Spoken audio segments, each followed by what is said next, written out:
মুমিন ভরসা রাখে একজনের উপর, আওয়াজ করে বলুন যিনি কে? বিপদে পড়লে আমাদেরকে উদ্ধার করে কে?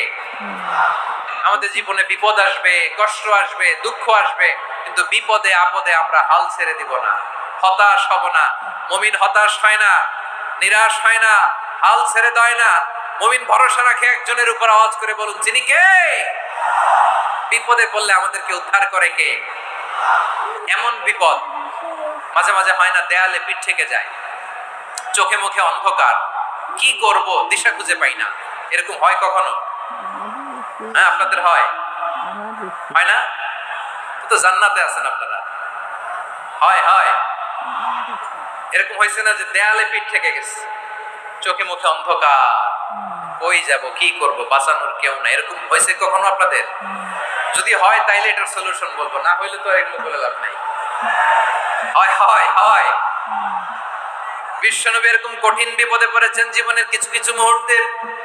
ওই মুহূর্তে বিশ্বনবী স্পেশাল দুইটা দোয়া পড়তেন, এই দোয়াগুলো আপনাদেরকে জানিয়ে দেয়। বিশ্বনবী